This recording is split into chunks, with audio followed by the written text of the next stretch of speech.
পাওয়ারটা পৃথিবীর বুকে মাথা উঁচু করে দাঁড়িয়ে থাকবে, সেটার নাম হচ্ছে ইসলাম। সেটার নাম কি? তার নমুনা গোটা বিশ্বব্যাপী আছে না নাই? ইসলামকে যত দমাইতে চায় এটা আরো উপরের দিকে ওঠে। সুবহানাল্লাহ কইবেন না? ইসলামের বৈশিষ্ট্য হচ্ছে চারা বীজের মতো। চারা বীজ তো আপনারা চিনবেন, নিমসারের মানুষ।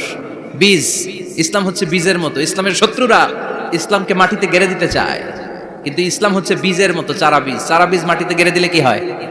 কথা কন। আর গজিয়ে ওঠে, মাটি ফেড়ে উপরের দিকে উঠে চিৎকার করে বলেন ঠিক কি না? ইসলাম হচ্ছে টিউবের মতো। টিউব, পুকুরে যারা নতুন সাঁতার কাটতে যায়, ডুবে যাতে মারা না যায়, টিউব নিয়ে সাগরের মধ্যে নামে।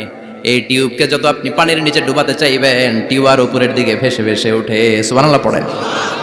ইসলামকে তো ওরা চিনে নাই। ইসলাম হচ্ছে চারা বীজের মতো। ইসলাম হচ্ছে টায়ারে টিউবের মতো। এটার যতই নিচের দিকে নামাইতে যায়, এটার বৈশিষ্ট্য হচ্ছে এটা ধাক্কা মারলে এটার উপরের দিকে ওঠে। সুবহানাল্লাহ কইবেন না? গোটা বিশ্বব্যাপী আজকে ইসলামের গণজোয়ার, হাজার হাজার লোক কালিমা পড়ে মুসলমান হচ্ছে।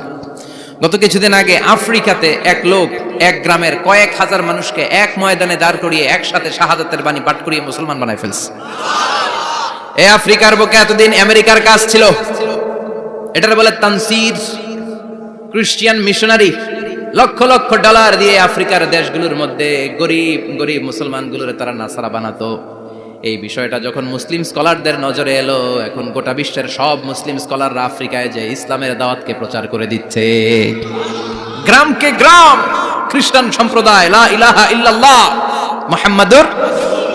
ঝিনুকের ভেতর লুকিয়ে থাকে যেমন মতি, ঝিনুকের ভেতর লুকিয়ে থাকে যেমন মতি, কলমা শাহাদাতে আছে আল্লাহর জ্যোতি, কলমা শাহাদাতে আছে আল্লাহর জ্যোতি। পড়েন সবাই। ঝিনুকের ভেতর লুকিয়ে থাকে যেমন মতি, ঝিনুকের ভেতর লুকিয়ে থাকে যেমন মতি, কলমা শাহাদাতে আছে আল্লাহর জ্যোতি, কলমা শাহাদাতে আছে আল্লাহর জ্যোতি।